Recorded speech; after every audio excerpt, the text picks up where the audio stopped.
নাহমাদুহু ওয়া নুসাল্লি আলা রাসূলিহিল কারীম, আম্মা বা'দ। প্রিয় দর্শক, আজকে আমরা জানব সহিহ বুখারী শরীফের একটি হাদিস।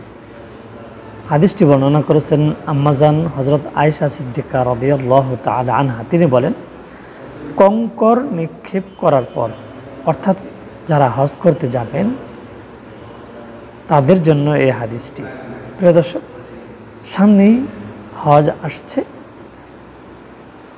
আমরা যারা হজ করতে যাব, যাদের জন্য হজ ফরজ হয়েছেন, যারা হজ করতে যাবেন তাদের জন্য সুগন্ধি ব্যবহার করার এই হাদিসটি মনে রাখবেন। এই হাদিসের দ্বারা এটি প্রমাণ হলো হজ করার সময় আপনি কোনো সুগন্ধি ব্যবহার করতে পারবেন না। আমাদের আম্মাজান হযরত আয়েশা সিদ্দিকা রাদিয়াল্লাহু তাআলা আনহা তিনি বলেন,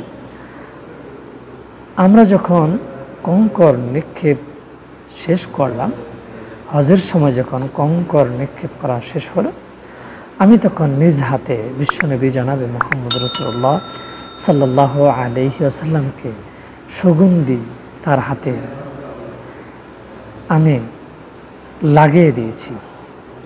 অর্থাৎ নবীজি সাল্লাল্লাহু আলাইহি ওয়াসাল্লাম দুটি হাত প্রশস্ত করে সামনে দিয়েছেন এবং আমি তার হাতে সুগন্ধি লাগিয়ে দিয়েছি।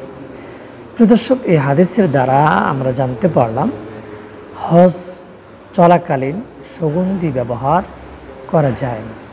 প্রিয় দর্শক, তাহলে এই হাদিসের দ্বারা এটি প্রমাণ হলো আম্মাজান হযরত আয়েশা সিদ্দিকা রাদিয়াল্লাহু তাআলা আনহা বললেন, হজের সময়, হজ কমপ্লিট করার সময় আমরা যখন কঙ্কর নিক্ষেপ করা শেষ করলাম, তখন আমি বিশ্বনবী জনাবে মুহাম্মদ রাসূলুল্লাহ সাল্লাল্লাহু আলাইহি ওয়াসাল্লামের গায়ে সুগন্ধি মাখিয়ে দিলাম। অর্থাৎ তিনি তখন তার হাতকে প্রশস্ত করে সামনের দিকে খুলে দিয়েছিলেন, আগিয়ে দিয়েছিলেন।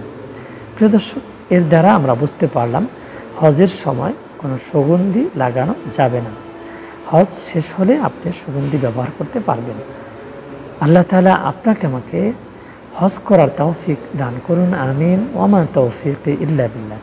আসসালামু আলাইকুম ওয়া রাহমাতুল্লাহি ওয়া বারাকাতুহু।